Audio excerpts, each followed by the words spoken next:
Saya mau cerita. Ada dua orang sahabat yang tinggal di sebuah desa kecil di Italia. Sebut saja nama mereka adalah Pablo dan Bruno. Mereka adalah anak muda yang memiliki impian yang tinggi. Mereka sering berkhayal bagaimana kalau suatu hari nanti mereka menjadi orang terkaya di desanya. Keduanya merupakan orang yang sangat ambisius. Yang mereka perlukan adalah sebuah kesempatan. Pada suatu hari, kesempatan itu pun datang. Kepala desa memutuskan untuk mempekerjakan kedua anak ini untuk membawa air dari sungai ke sebuah penampungan air di tengah desa. Keduanya masing-masing membawa 2 buah ember dan segera menuju ke sungai. Menjelang sore, keduanya telah mengisi penampungan air sampai penuh. Kepala desa menggaji mereka masing-masing berdasarkan jumlah ember air yang mereka bawa. Wow, Pablo dan Bruno senang sekali. Ini berarti impian mereka akan segera terkabul.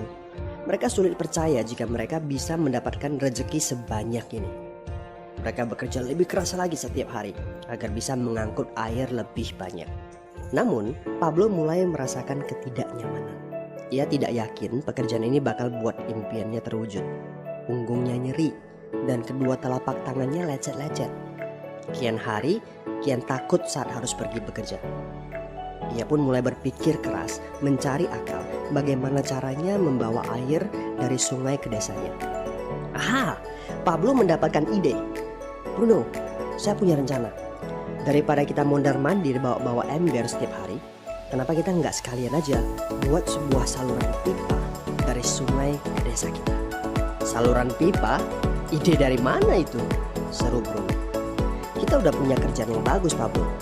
Saya bisa bawa 100 ember sehari. Saya akan jadi orang kaya. Di akhir minggu, saya bisa beli pakaian baru. Pada akhir bulan, saya bisa beli seekor sapi. Dan pada akhir tahun, saya bisa bangun sebuah gubuk baru. Gak ada kerjaan sebagus ini di desa ini. Setiap minggu kita bisa liburan. Setiap akhir tahun, kita berhak cuti selama 2 minggu dengan gaji utuh. Kita akan punya hidup yang layak. Jadi buang jauh-jauh lah pikiran untuk bangun saluran pipa. Tapi Pablo tidak putus asa. Ia akhirnya memutuskan untuk bekerja paruh waktu. Ia tetap bekerja mengangkut ember-ember air. Separuh waktunya, serta di akhir pekan, dia luangkan waktu untuk bangun saluran pipanya. Hal itu tidak mudah. Penghasilannya otomatis menurun dan dibutuhkan waktu 1 hingga 2 tahun sebelum saluran pipanya bisa menghasilkan sesuatu yang berarti. Bruno dan orang-orang desa mulai mengejek Pablo. Dia menyebutnya Pablo si manusia saluran pipa.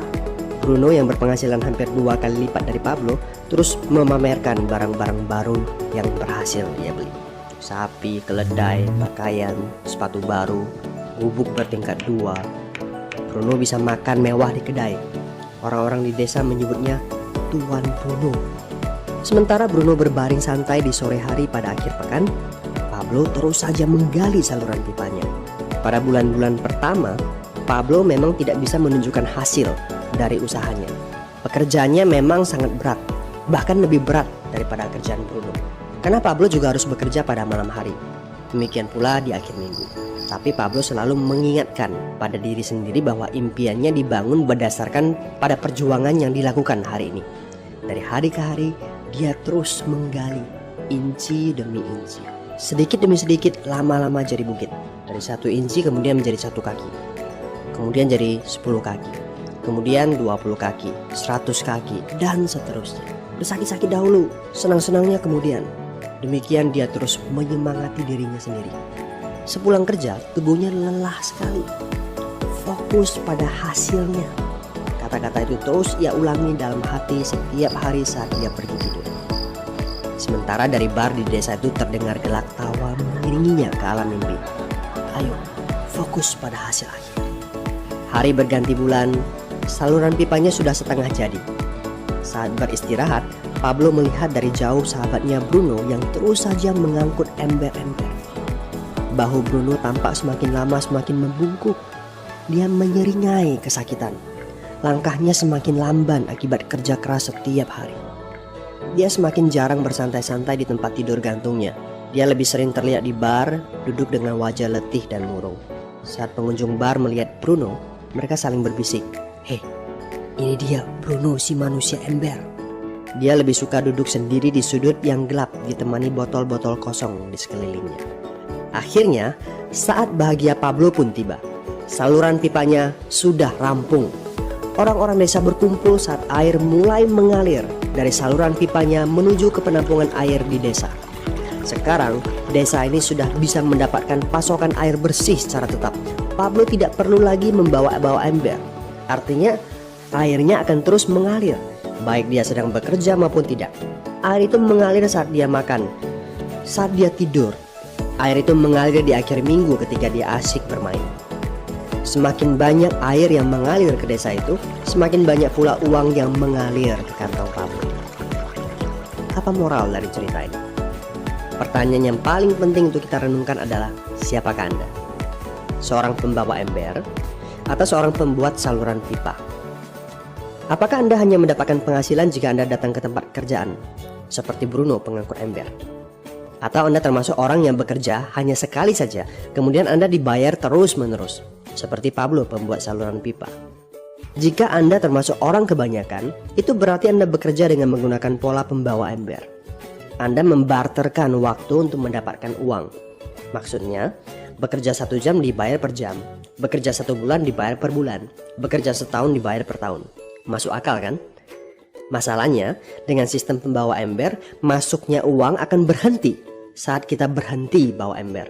Artinya pendapatan kita hanya sementara alias tidak langgeng. Kalau di suatu pagi Bruno bangun dan punggungnya terasa sakit, sehingga dia tidak bisa bangkit dari tempat tidurnya, berapa uang yang akan dia dapatkan hari itu? 0 besar. Fakta yang harus kita sadari adalah kita tidak bisa bekerja selamanya karena faktor usia dan kesehatan. Jika kita tidak sanggup membarterkan waktu kita, maka kita tidak akan mendapatkan uang. Pablo jauh hari sudah menyadari keterbatasan ini. Karena itulah dia langsung berpikir untuk menciptakan suatu sistem yang memungkinkan dia untuk terus mendapatkan bayaran baik dengan cara barter waktu ataupun tidak. Pikirkan ini. Bagaimana dengan Anda? Anda mau apa kalau besok penghasilan Anda berhenti? Apa yang akan terjadi kalau Anda dipecat? Apa yang terjadi kalau kemudian Anda sakit atau cacat sehingga tidak bisa membawa ember lagi? Bagaimana seandainya perawatan kesehatan yang mendadak yang harus Anda jalani menghabiskan uang tabungan Anda? Apa yang terjadi bila uang tabungan Anda itu langsung menguap dalam semalam? Kalau penghasilan Anda berhenti besok, untuk berapa lama Anda bisa membayar hipotek Anda? Cicilan rumah, mobil Anda, ataupun untuk biaya sekolah anak-anak Anda? 1 tahun, 6 bulan, 3 bulan, atau 3 minggu? Jelas. Apakah Anda bekerja sebagai penyapu jalan, bekerja di kantor, punya jabatan tinggi, atau memiliki toko, seorang profesional di bidang tertentu, tetap saja Anda membarterkan antara satuan waktu dengan satuan uang. Apakah dengan cara demikian Anda akan aman? Satu-satunya jalan untuk menciptakan keamanan yang sesungguhnya adalah seperti yang dilakukan oleh Pablo, yaitu membangun saluran pipa saat Anda masih bekerja sebagai pembawa ember.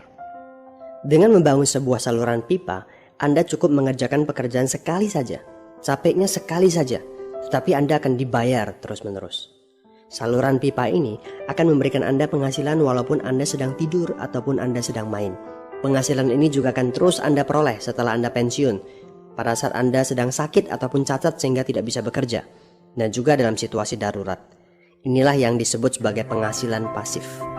Anda tahu? Saat ini, kami sedang membangun saluran pipa yang akan memberikan penghasilan pasif. Mau tahu caranya? Hubungi teman yang meminta Anda untuk menonton video ini. Dia punya akses untuk informasi yang Anda butuhkan.